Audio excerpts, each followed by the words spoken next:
Dans ce point People, on va aussi parler de Stéphane Plaza. Pour rappel, l'animateur est visé par une enquête. Voilà, 2 de ses compagnes ont porté plainte contre lui, de ses ex-compagnes.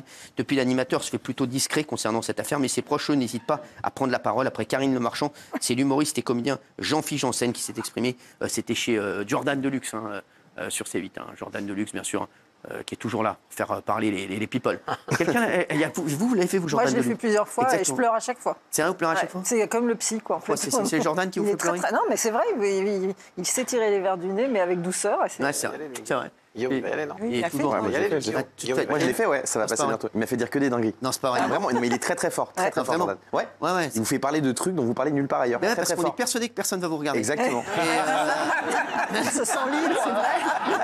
On est comme le piège, en fait. On est persuadé que personne ne sortira pas de là. En fait, non, l'émission est regardée. C'est ça la force de Jordan. Non, mais je vous jure que c'est vrai. Ça fait Non, 200 000. mais je te jure que c'est vrai. C'est très fort. Ça fait plus que va faire. Il a un casting de fou, il a eu Luc Besson. C'est plus que la matinale de TF1. Il va leur passer devant le con.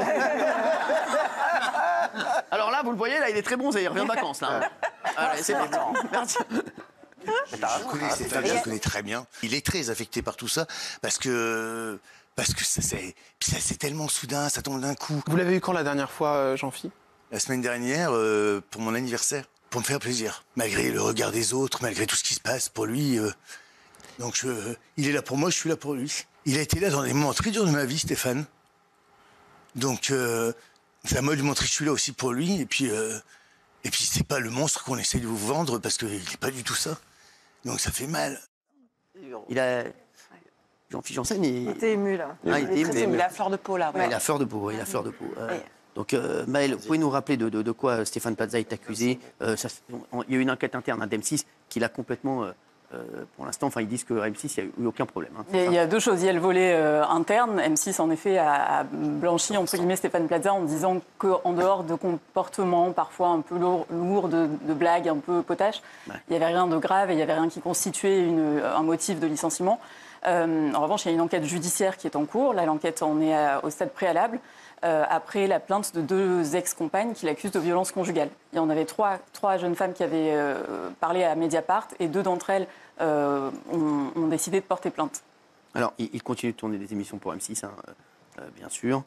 Ça se passe très bien avec M6, Gilles. Oui, et il faut préciser que lui-même a porté plainte pour harcèlement au préalable en juin 2023 et que certains de ses proches ont à leur tour porté plainte contre les jeunes femmes qui accusent Stéphane Plaza en disant qu'elles étaient harcelées et cyberharcelées parce qu'elles voulaient absolument les faire témoigner. Alors, il paraît que Stéphane, il sort plus sans se cacher. Non, il est pas en forme, il est très éprouvé, il a été extrêmement marqué, c'est normal. Et il est replié sur lui-même. Voilà, il est vraiment replié sur lui-même. Déguisé. Déguisé. Oui. Il a été marqué aussi par toutes les manifestations féministes qui ont eu lieu devant les locaux de M6, etc. Et puis les proches, là Jean-Philippe Janssen est assez courageux parce qu'ils ne sont pas légion, en fait, les proches de Stéphane Plaza à le défendre, en dehors de Karine Le Marchand, qui l'a bien sûr défendu tout en disant qu'il y a Laurent Ruquier. Mais les gens le défendent avec mesure. Là, un discours comme celui de Jean-Philippe Janssen, en fait, il a été rare. Alors, il y a Nicolas Taverneau aussi, le patron d'M6. Oui, il est défendu par M6 quand même. Il a défendu, regardez, il s'est exprimé, Nicolas Taverneau. Regardez. Son patron. Les sujets de violence conjugale, nous sommes extrêmement attentifs, que ce soit en interne ou en externe. Dès qu'il y a eu des informations de presse, et j'entends, on n'a même pas attendu une journée, le soir même, nous avons commandité une enquête interne à l'intérieur de M6 avec tous les gens qui travaillent avec Stéphane Plaza. La même chose a été faite chez Media One. Ces 2 enquêtes n'ont donné aucun élément qui justifierait une sanction contre Stéphane Plaza. En ce qui concerne la partie privée, il ne nous appartient pas de nous substituer ni à la police ni à la justice pour prendre une décision.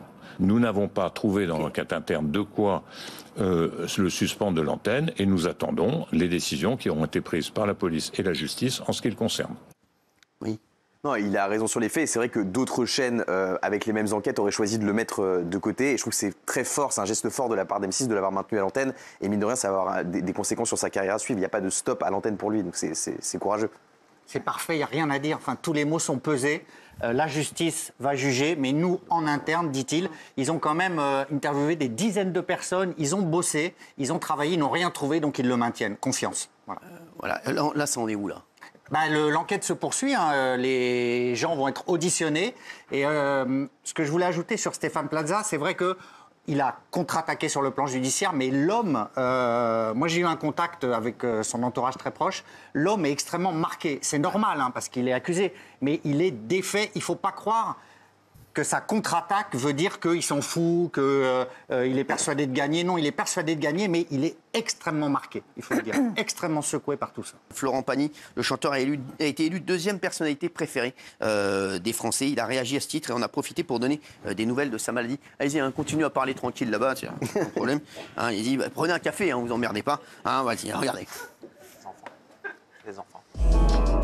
Il y a 2 ans, Florent Pagny bouleversait la France entière en annonçant une triste nouvelle. On vient de me diagnostiquer une tumeur au poumon. Atteint d'un cancer du poumon, Florent Pagny a pu récemment remonter sur scène et même sortir un nouvel album.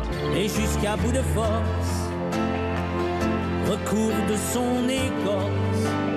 Et preuve que le chanteur qui devrait suivre prochainement un examen de contrôle est toujours dans le cœur de ses fans, il vient d'être classé 2e personnalité préférée des Français, juste derrière Jean-Jacques Goldman selon le JDD.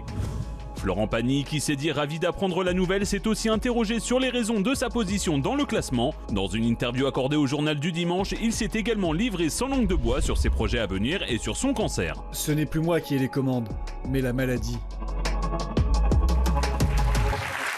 Merci, 20h15, on est en direct. Merci Maël d'être avec nous. Comment il va, Florent Pagny, alors ?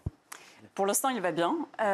Il explique en revanche dans cette interview au JDD que le 15 janvier, il a ses prochains examens sont le 15 janvier et que selon les résultats, tout peut basculer en un instant. Si les choses vont à peu près bien, il restera en Argentine, en Patagonie, chez lui. Sinon, il reviendra en France pour se faire traiter à Paris. D'accord. Et il va refaire The Voice ou pas ? Oh, pour l'instant, c'est pas à l'heure du jour. Il va reprendre ses tournées ou pas du tout ? En 2026, pour la tournée des 65 ans, là, dans 2 ans. Alors, il a fait un bond dans le classement des personnalités préférées des Français. Il dit que lui, c'est incroyable ce qu'il dit. Il dit merci, cancer, c'est ce qu'il a dit. C'est drôle de dire ça. Oui, c'est toujours avec son petit ton provocateur. Mais en revanche, il dit, lui qui est très épris de liberté, qui tient à ça farouchement, il dit que c'est la maladie qui le contrôle. Et ça, au quotidien, évidemment, pour lui, ça doit être très compliqué. Alors, il a dit « J'ai été honoré et fier en l'apprenant, mais je ne vais pas sauter en l'air non plus. La maladie a dû peser dans la balance, donc merci encore cancer.